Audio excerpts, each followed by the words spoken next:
Okay.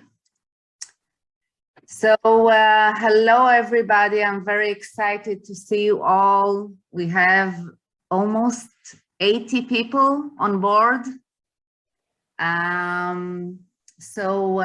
Thank you for joining us in the webinar series 2022.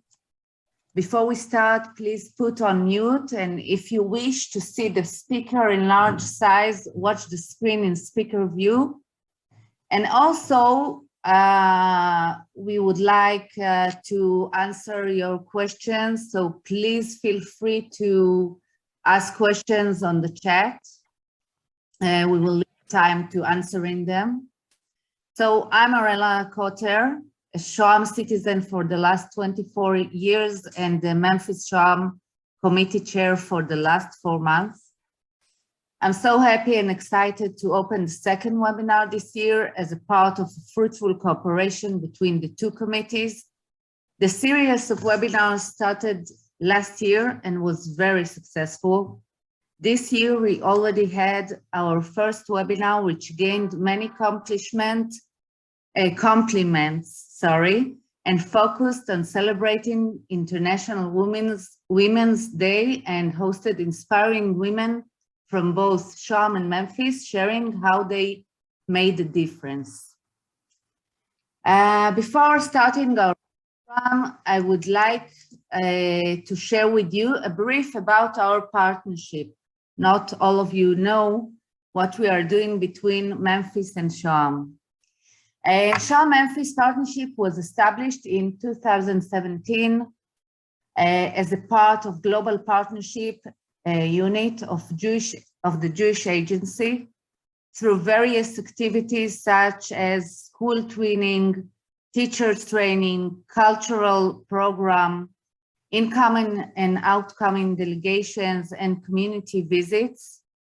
We are creating an ever-growing network of support, friendship, collaboration, and mutual learning experiences to intensify the bonds between Memphis and the community of Shoham, and it works very good. The committee is led in Memphis by my co-chair, Carrie Yanofsky. Say hi, Carrie. The program is supported here in Shoham by the Jewish Agency Director, Amir Sela, and is operated by the Memphis Jewish Federation, led by our partners, Bluma Zuckerbrot, Finkelstein, and Laura Linder, Executive Vice President and President and CEO of the Federation, respectively.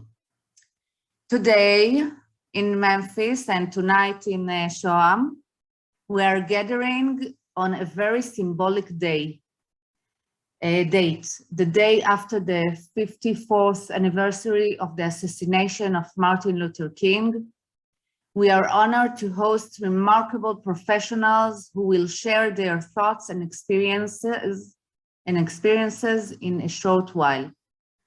I'm honored to present Rabbi Micah Greenstein, Senior Rabbi of Temple Israel and board member of the National Civil Rights Museum. Rabbi Micah, please say hello.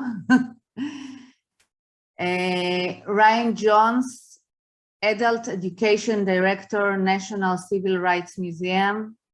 Ryan, can you say hello? And Omer Deutsch, our representative from Shoham, Museum Educator, Yitzhak Rabin Center. Today's webinar is based on the fact that Rabin Center and National Civil Rights Museum are named after leaders who were assassinated by individuals who opposed their non-violent struggle for civil rights, democracy, and peace. Yitzhak Rabin, former Prime Minister of Israel, was assassinated in 1995 at a peace rally. Martin Luther King was assassinated while standing on the balcony of his hotel. He had traveled to Memphis to lead a march in support of African American sanitation workers who were striking to obtain higher wages and better working conditions. We will ask, how do Memphis National Civil Rights Museum and Tel Aviv Yitzhak Rabin Center act as agents for social change? How do museums keep pace with changing cultural values while fulfilling their educational missions? I wish and honor to introduce our first speaker from Shoham, Omer Deutsch. Omer was born and raised in Shoham. She has a master's degree in education and a teaching certificate. After a decade in the formal education system as a teacher and as an educator, she decided to cross the lines and take part in the non-formal education system as a guide and guidance coordinator in the Israeli Museum at the Yitzhak Rabin Center. She testifies that she is a firm believer that the Israeli society must continue growing and strive to make a difference. As Rabin said, to keep what's worth keeping, to change what needs to be changed, and there's a lot that needs to be changed. Now I will hand over to Marci Hirsch from Memphis. Thank you. Thank you, Arela. It's my honor to introduce our other two speakers today who are joining us. First, we have Ryan Jones from the National Civil Rights Museum. Ryan serves as the educator and historian at the National Civil Rights Museum, which occupies the former Lorraine Motel here in Memphis, the site of Dr. King's assassination on April 4th, 1968. In his role, Jones reviews and validates all interpretive and historical content shared by the museum. A native Memphian, he attended the University of Tennessee at Martin and is currently writing a dissertation on racial violence in Mississippi and Alabama, focusing on little-known cases that impacted the civil rights legislation in the 1960s. Thank you for being here, Ryan. And I'd also like to introduce Rabbi Micah Greenstein, the senior rabbi at Temple Israel. A longtime advocate and activist on behalf of civil rights, Temple Israel's Rabbi Greenstein has served in the leadership of the National Civil Rights Museum since its inception. In recognition of his noted work in interracial reconciliation and interfaith initiatives, Rabbi Greenstein was elected to the National Board of Directors of the National Association for the Advancement of Colored People. He has been recognized for his advocacy of human rights with the Memphis City Council, naming him Humanitarian of the Year in 2011. In 2016, he received Shelby County's Dr. Martin Luther King Jr. Be the Dream Legacy Award. In August of 2021, Rabbi Greenstein dedicated the first non-Orthodox synagogue in the city of Shoham. So we're so glad you can join us today too, Rabbi Greenstein. And I'm going to let Arela get started with the first question. Wait a minute, I'm muted? No, okay. So to Omer and Ryan, the first question. How were the museums and their mission conceived? And how do the structure of the sites themselves reflect the museum mission? Omer, please. I will start. Okay. So first of all, thank you. And I'm honored to be here and take part of this webinar, of course. So I want to go back to the beginning of our story. About Yitzhak Rabin. Before the museum, Yitzhak Rabin born in March 1922 in Jerusalem. He was an Israeli politician, a statesman, a general. He served as chief of staff during the Six-Day War, as an ambassador in Washington, and was elected as the 5th Prime Minister of Israel, serving 2 terms in office in the 70s and, of course, in 1992 until his assassination in 1995.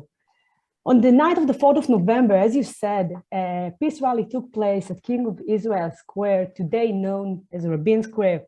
I assume that some of you have been there. At the end of this rally, Prime Minister Rabin was assassinated by a Jewish assassin. This is the beginning of our story, of the museum story. The Yitzhak Rabin Center is a national institute established by a Knesset law, the Israeli parliament, in 1997, 2 years after the assassination.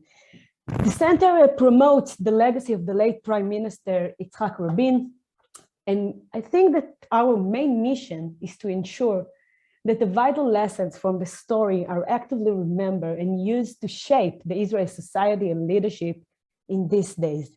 So this is before we are going into the museum and the structure of the museum. This is our mission, that the lesson we have must take with us to our days and to the future, of course. So about the museum structure, behind me, you can see the museum, the center in the north of Tel Aviv. I want to believe that some of you have been here, but if not, you're more than welcome to come and visit in our museum. And as you can see, the external structure is designed as the wings of the dove, one here and one here. And it's of course symbolized the peace that Rabin fought for and ultimately costing his life. The Israeli Museum in the Yitzhak Rabin Center, it's part of the center, present two parallel stories. And I want to share my screen, just a second, please, and to take you into museums in a virtual tour. You can see it? Yeah? Can you see the video? Cool.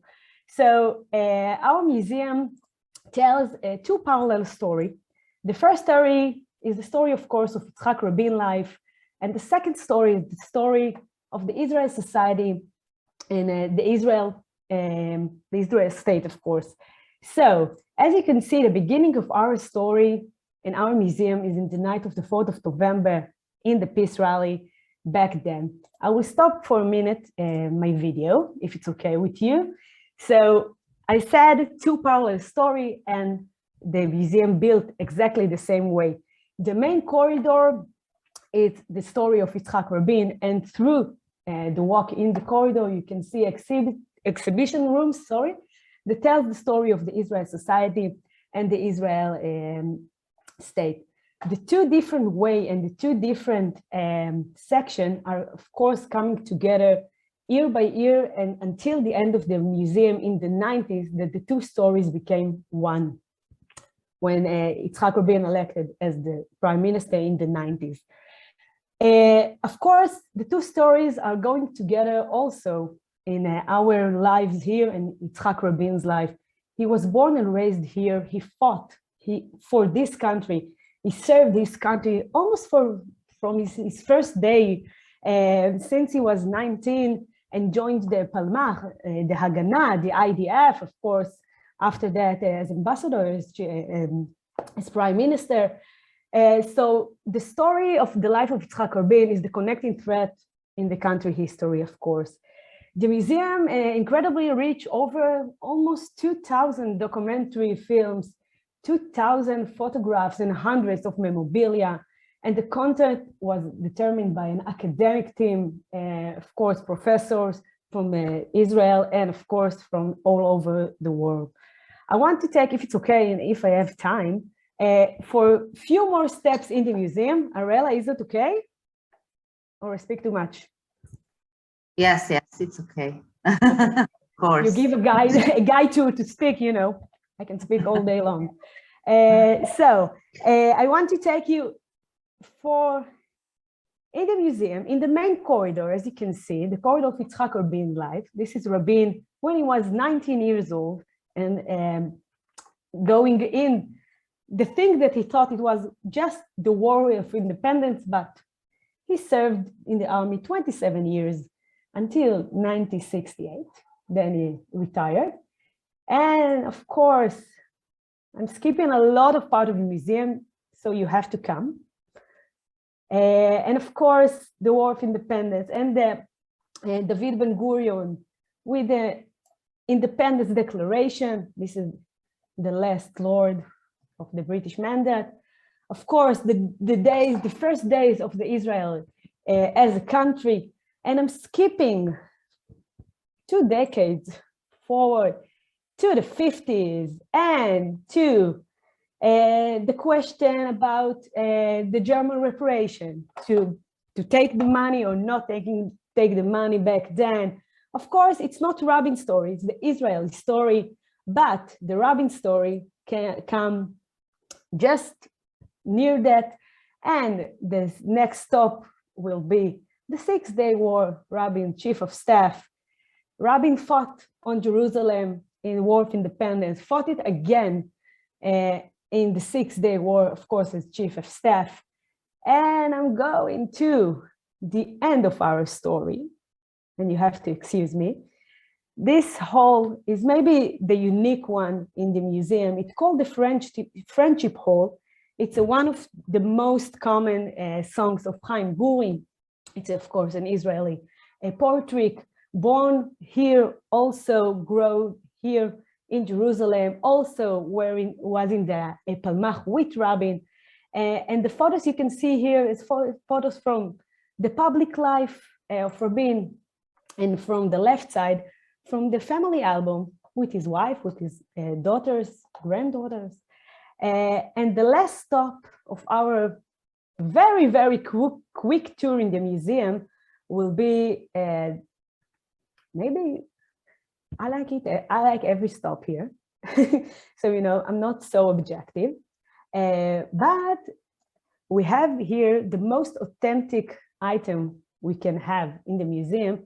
And this is the study room of Yitzhak Rabin, as it was in his own house, his own private house. Just a second, we will go there. Just a second. It's not that easy as it seems. So behind the glass, you can see Yitzhak Rabin's study room. Everything is original. The books are exactly as it was in his own house. I will stop on that. The TV is the same one. On the TV, it's the diploma from the Nobel Prize he got with Yasser Arafat in Paris in 1994, sorry. And of course, the end of the museum is in the night of the 4th of November, after the incitement, after the demonstration against the government, against the Oslo Accords, against Rabin itself, as you can see here in the photos. And these are the gentle ones. We know today that this is very, very gentle photos. There was a lot of horrible things that we decide not to put in the museum. And the museum ends with the funeral of Yitzhak Rabin, and with Hussein Clinton and his daughter's speech in the funeral. As you can see here, this is just the end of the museum. So I think for the first question, it's enough. Yeah? Thank you, Omer. It was fascinating. Yeah, you have to come to see the museum. We will. Thank you, Omer. And the same question to Ryan. Sure. Wow, thank you, Omer, for that.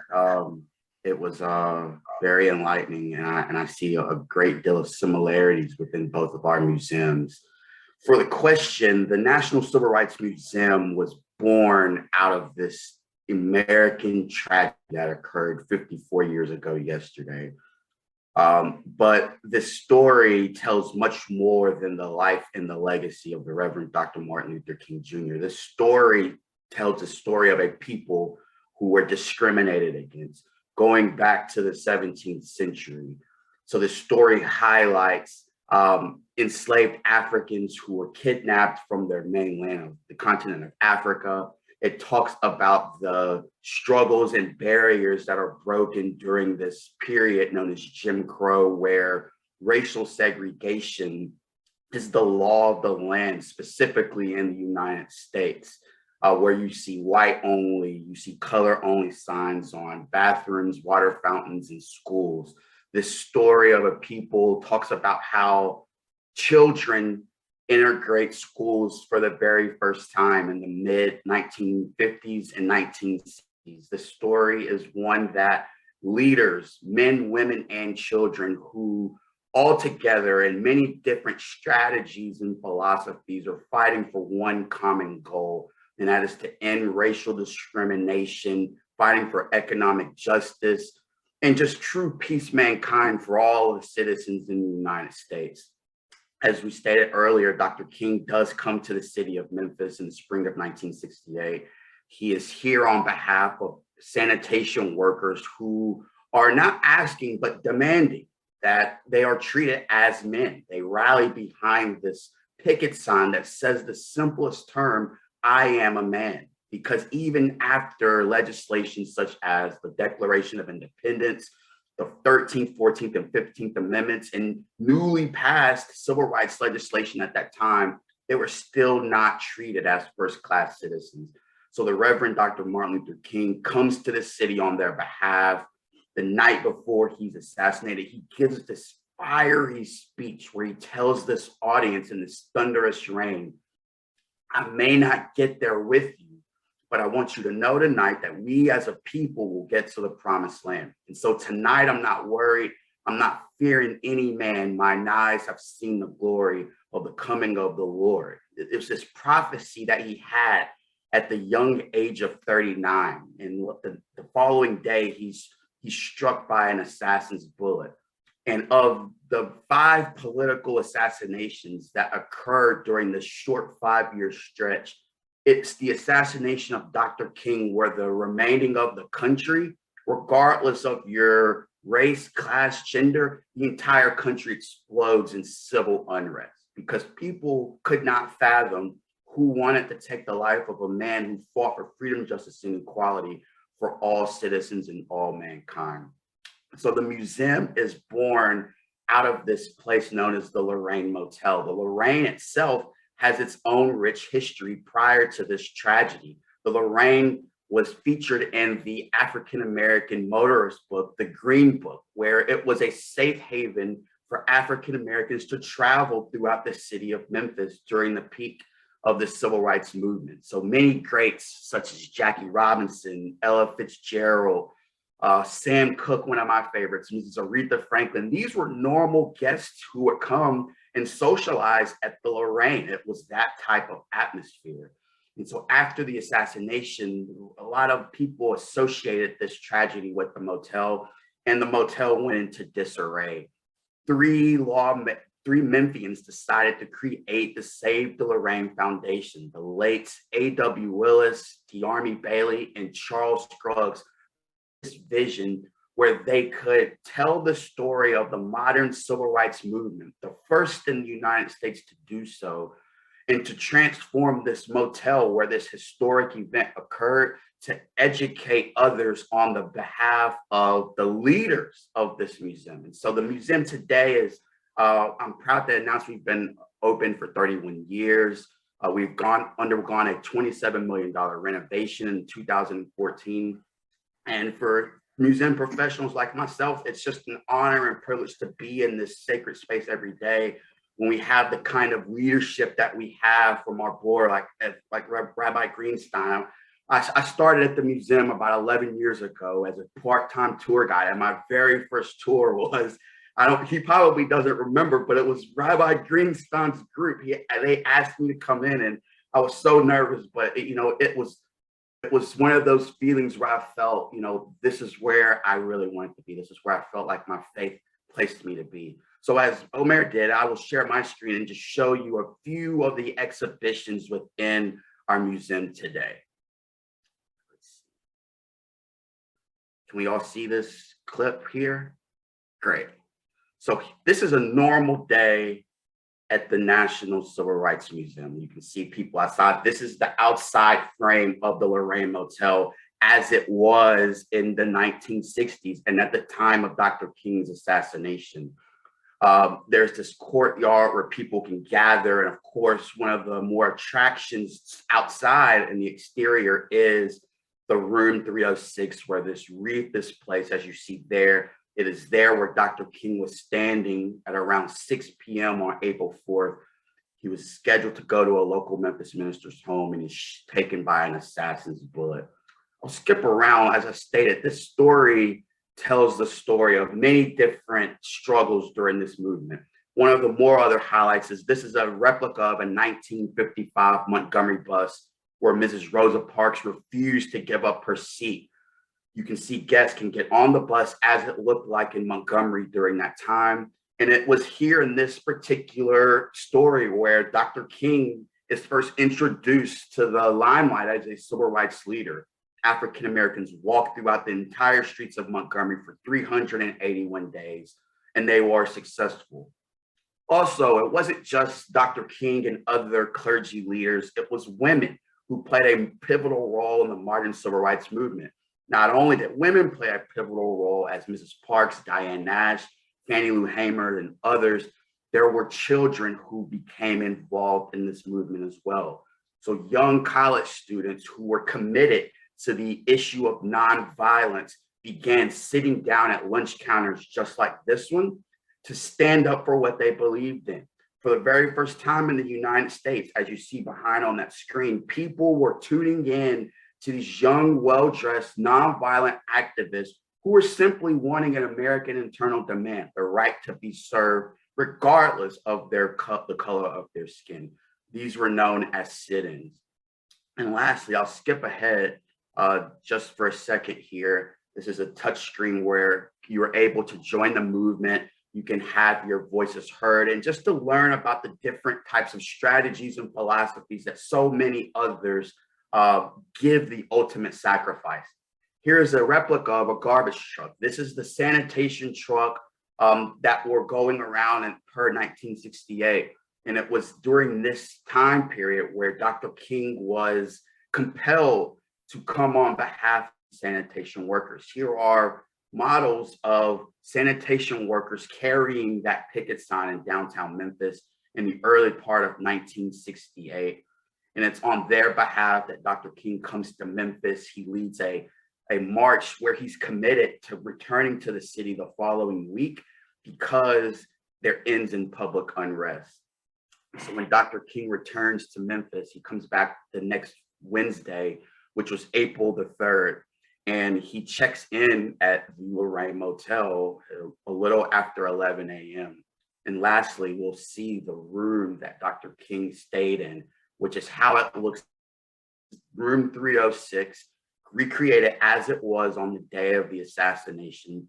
Dr. King shares a last lunch with his closest associate, Reverend Ralph Abernathy. And as I stated, we wanted to bring this room to show that last intimate moment, to humanize this moment in which Dr. King was tragically taken from us because of his commitment to peace, love, and equality for all mankind.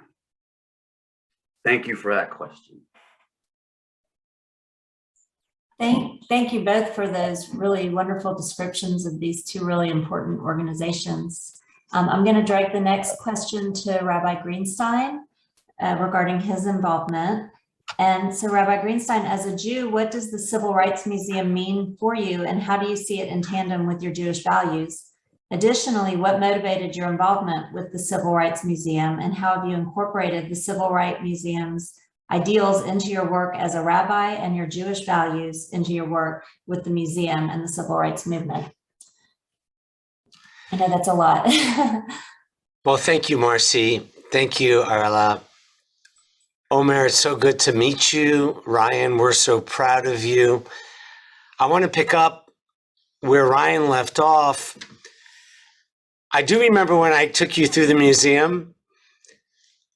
I've led hundreds of tours, but first I want to say how humbled I am to be in the presence of some of the trailblazers like Jossie Wurzburg, Rachel Shankman here, Michael Galinsky in the fight for civil rights in Shoham. And it was the mayor of Shoham. I've given hundreds of tours through the museum. It was the mayor of Shoham 2 mayors ago who said to me, after I took him through, the difference between the Rabin Center and the National Civil Rights Museum is that the Rabin Center tends to focus on civil rights through the prism of Yitzhak Rabin. It's a lot about Rabin. Whereas, as Ryan said, we do talk about the legacy of King, but the Civil Rights Museum is more about the story of the movement and the ongoing struggle for civil and human rights.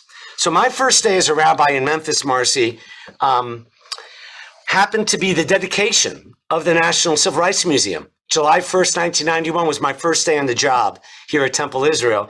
I came in part to be a rabbi here for a few years. I'm now here 31 years later. The other reason I came, though, was because of my fascination with Southern rabbis and Black civil rights. At that dedication on July 1st, I couldn't believe the heroes on the stage only a few feet away from me. Billy Kyles, who held Dr. King as he died and spent the last hours of King's life in that room Ryan just showed you. Dr. Benjamin Hooks, the president of the NAACP, civil rights icon Maxine Smith. I even remember shaking hands with the then governor of Arkansas, leaning against a tree next to me, Bill Clinton, because the stage that Kyles, Hooks, and the others were on was small. Was too small to accommodate him. So I ended up writing a book chapter the following year on Southern rabbis and Black civil rights. But more importantly, these people here became my rabbis, and they deepened my own understanding of Jewish values in ways even my rabbinic professors never knew or experienced. So let me explain what I mean about the museum and Jewish values. Most important idea in Judaism, or the animating idea, is the Tselem Elohim, the notion that we are not different as we are all refractions of the image of God. And we're part of the only race there really is, which is the human race. And King echoed this primal Jewish value when he said, a human being has not started living until he can rise above the narrow confines of his own individual concerns to the broader concerns of humanity. Or, most people don't know this, King was headed to Rabbi Heschel's Passover Seder on Sunday. King was assassinated on a Thursday. Shabbat was on Friday. And the rabbi whose house he was going to said, we forfeit the right to worship God when we denigrate the image of God in another human being.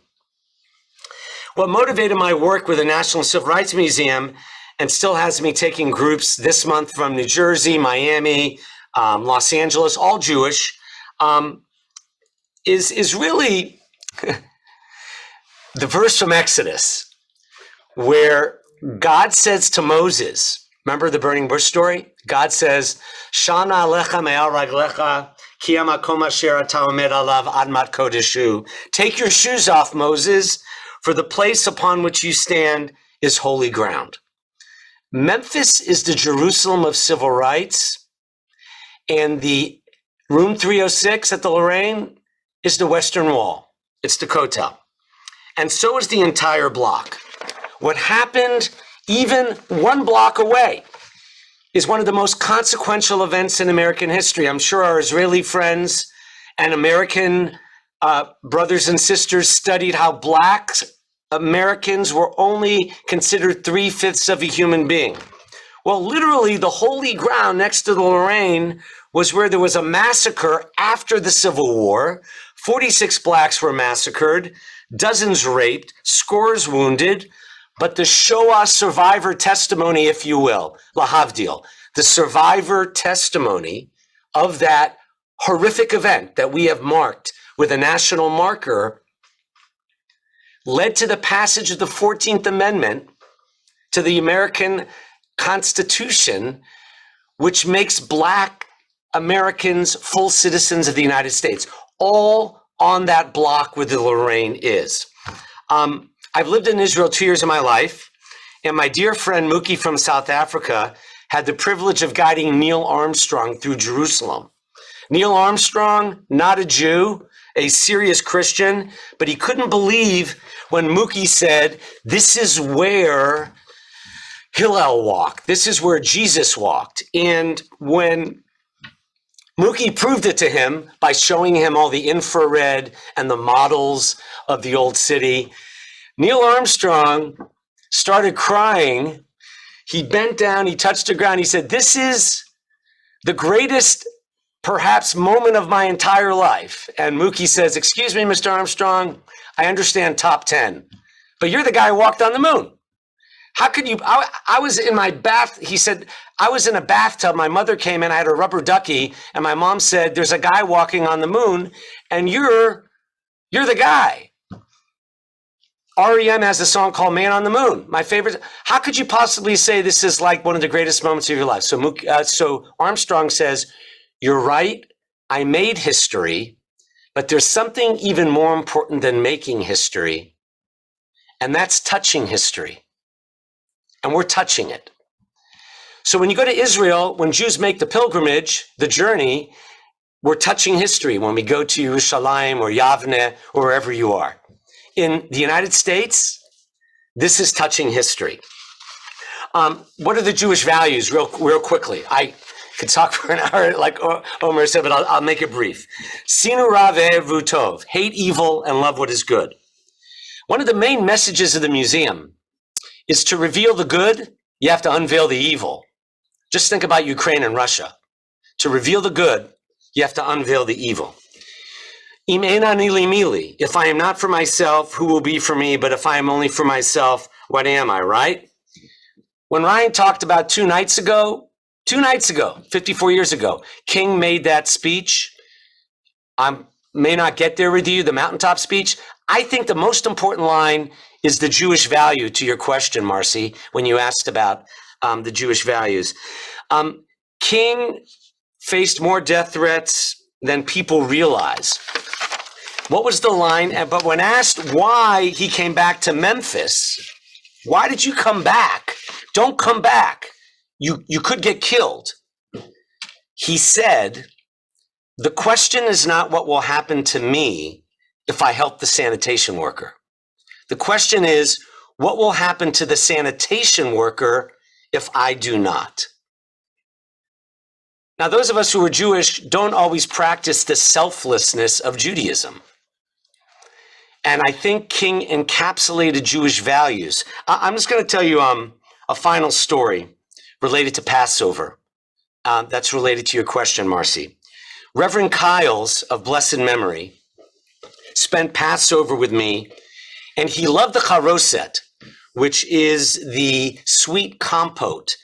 He couldn't get over the fact that a food symbolizing the bricks and mortar of slavery tasted so good. So he asked me, Micah, why would something that symbolized slavery taste so good? So of course, if any rabbi tells you this is the answer, don't listen to him or her. There are at least 100 answers, or at least 10. But my favorite comment by the rabbis was, the worst kind of slavery is when it tastes sweet to the slave.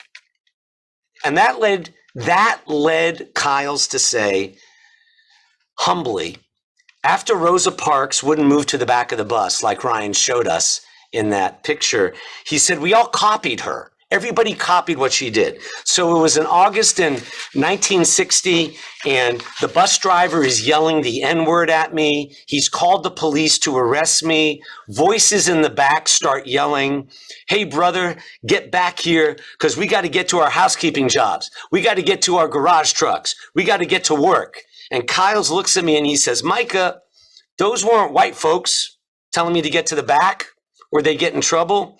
Those were black folks. Is that what you mean by the charoset symbolizing the worst kind of slavery is when it tastes sweet to the slave? And with tears in my eyes, I said, Billy, you understand it better than I ever will. So I hope I've encapsulated how it's not a stretch, it's a direct line between the core Jewish values and where Ryan is right now at the National Civil Rights Museum. Thank you so much. Those are really powerful words, and it really does tie it all together. And having been to the Civil Rights Museum many times, I know my next experience will definitely have some different interpretations. So I appreciate all of your insight today, Rabbi Greenstein. We'll have one more question for Ryan and Omer regarding their organizations. Both the Rabin Center and the National Civil Rights Museum have an impact that extends beyond their building's exhibits. The National Civil Rights Museum presents an annual Freedom Award, which honors individuals who have made significant contributions in civil rights and who have laid the foundation for present and future leaders in the battle of human rights. Elie Wiesel was one of the 1995 Freedom Award recipients, and the Rabin Center is encouraged for all Israelis getting ready to enter the army as part of their education and training as an opportunity for them to learn and grow before they enter the military service. How do both of these undertakings impact and educate both the participants and our societies as a whole? And Ryan, I guess if you'd like to go first addressing the Freedom Awards. Sure.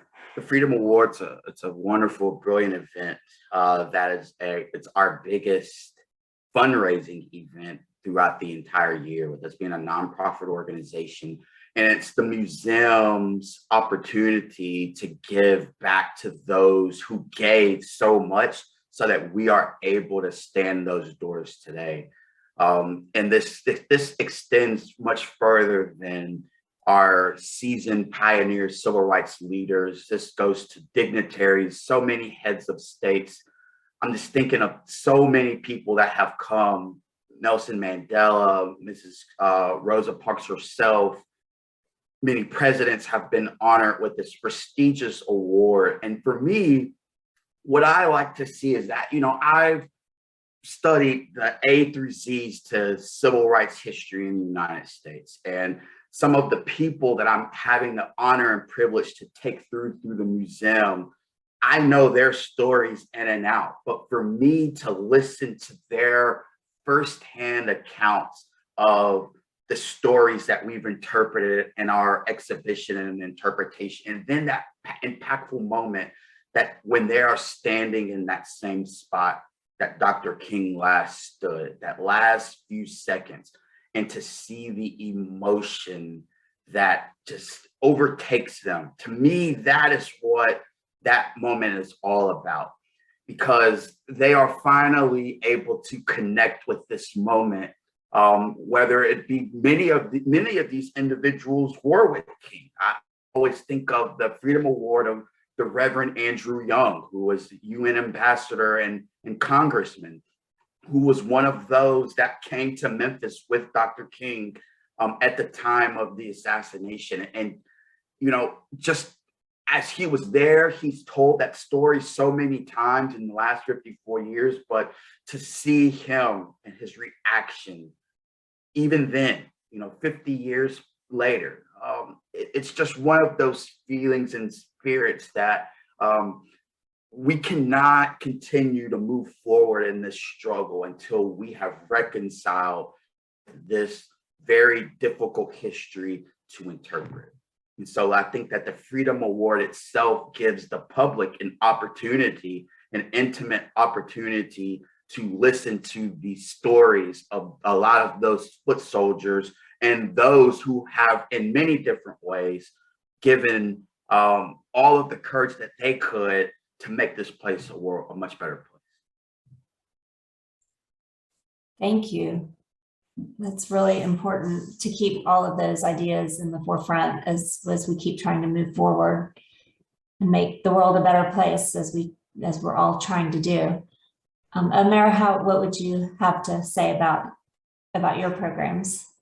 So after Ryan spoke, we are in the Yitzhak Rabin Center in the Israeli Museum. We are striving to promote democratic values, open dialogue, social cohesion across all sectors of the Israeli society, and it's a tough mission, but we are trying to do it each and every day.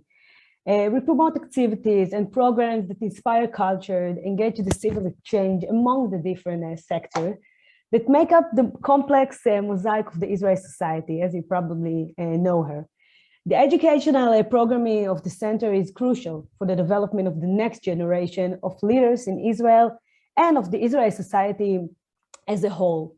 Through the educational program that until today, tens of thousands of students, soldiers, security personnel who have participated learned to see Rabin as a role model for his beliefs in social responsibility alongside his beliefs in peace and security, and gain an appreciation of their own role in promoting well-being and united as Israeli people.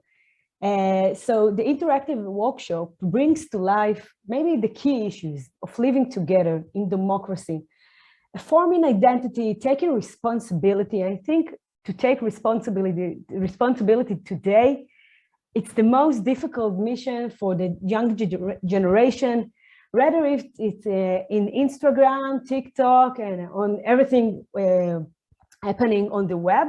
And of course, to take responsibility as a citizen in the country that you have to take responsibility to your action and to the close people around you. Okay, and of course, we have each and every year a Memorial Day in Yud Bet at Cheshvan, not the 4th of November. We are working with the Hebrew calendar.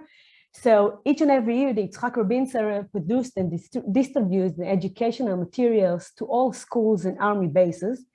And I want to add that there is another law about the Memorial Day. So we have two kind of commemoration law about Yitzhak Rabin. The first one is the law about the center, and the second one is the law about the Memorial Day. And the material each and every year is focused on themes and relating to leadership, civil societies, democracy, of course. And every year is a different theme is selected that reflects the values of the Israeli public that fits within the various activity of the country educational system and what happened around us.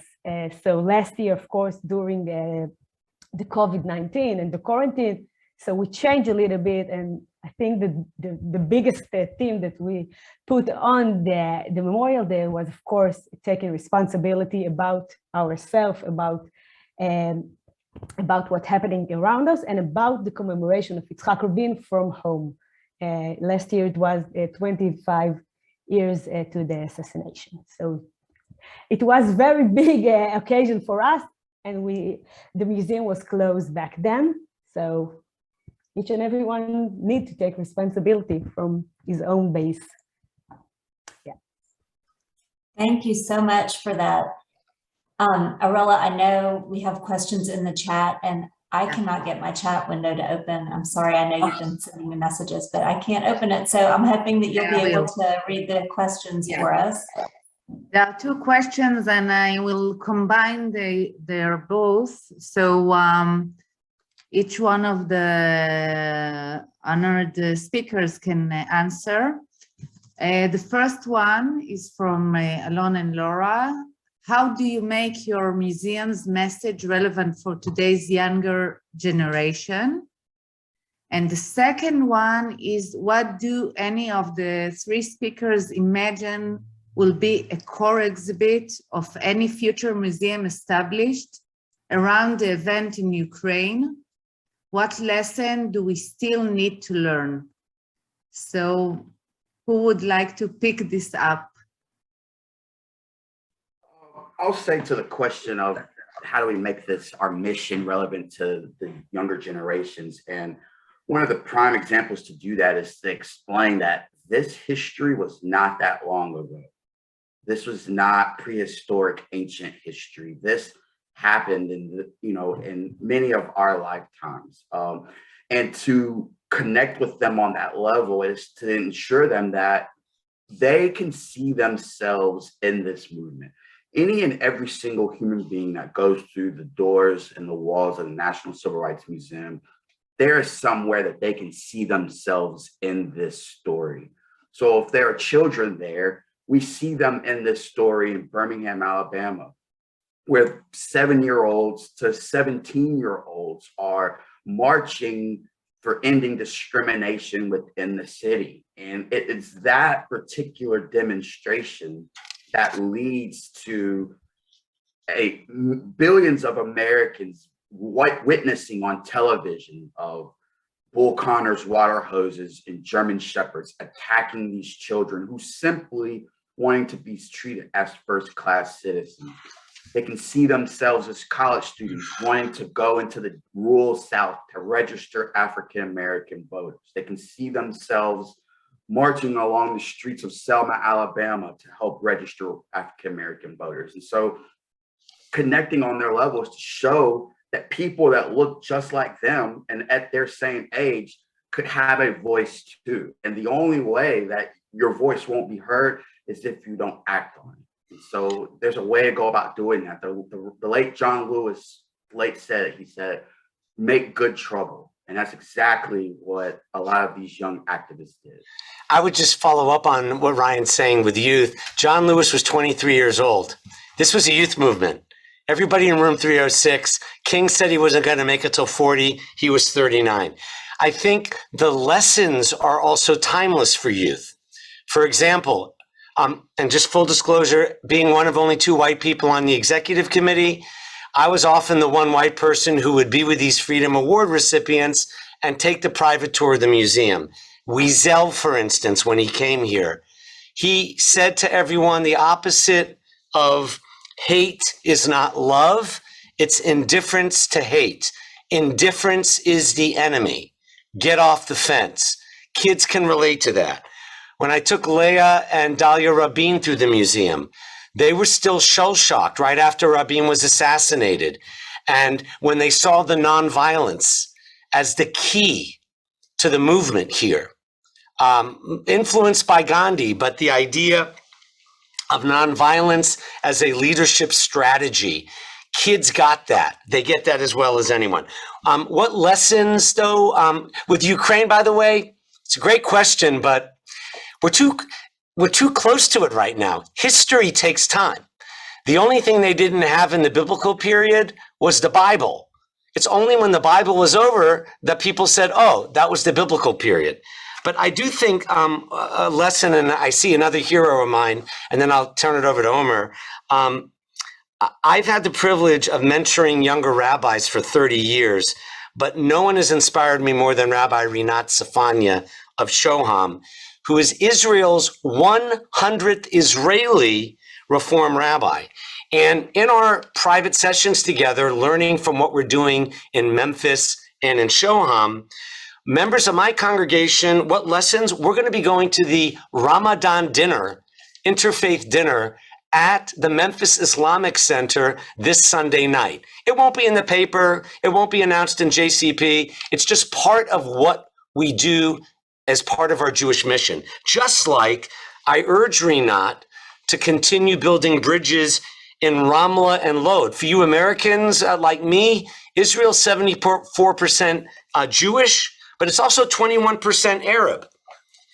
And Memphis Jews are only 1% of Memphis. So, I'd close with the phrase we all know, love your neighbor as yourself, ve'ahavta l'orecha kamocha. Neighbor is not a geographic term. It's a moral concept. Kids get that. I wish more adults got that. Wow, what a great message. Um, But maybe Omer has an idea for the Ukraine Museum. Omer? Yeah, you left me the toughest question, huh? Yeah, about the Ukraine Museum, if I must answer, I think that we need to wait. It isn't over yet. So the message, I think it's too early to us to decide what will be the message, if we need to decide or maybe discuss it.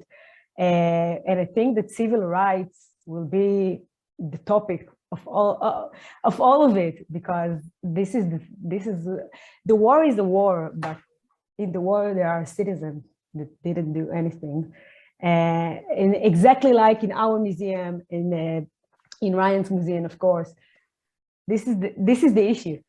You have people, and you have people rights, and you must keep it that way. And so I think I have a short answer about it. I'm sorry. Thank you. Thank you all so much. I think we're just about out of time. Arela, is there anything else? Or is that? No, I think we had so much, we have so much material to think about and to sleep about. We thank very much. And Marci, it's... Yeah. Thank you all so much. We're so thankful to our three guests today, Omer, Ryan, and Rabbi Greenstein, for all being here and sharing so much information and insight with us and teaching us all today. We really appreciate what you're doing to spread peace and inclusion and equality and promote those ideals, not just locally, but globally. And I'm so really excited for bringing these two organizations together and really looking at all the parallels that you both organizations are working towards. So thank you all so much. And I also want to let you know that we have one more virtual webinar coming up in May that will be on May 22nd that is called Artful and Creative Cooking for Shavuot. And we will be working on some fun food recipes and cooking at that time, and that will be on March 22nd, 11 a.m. in Memphis and 7 p.m. in Shoham. So thank you all so much for joining us. Thank you again to our guests, and hope to see you all soon. Thank you all. Happy Passover. Thank you all. Chag Sameach. חג שמח. רמדאן כרים ופסחא שמח לכולם. חג שמח. Sabbath. חג שמח. חג שמח.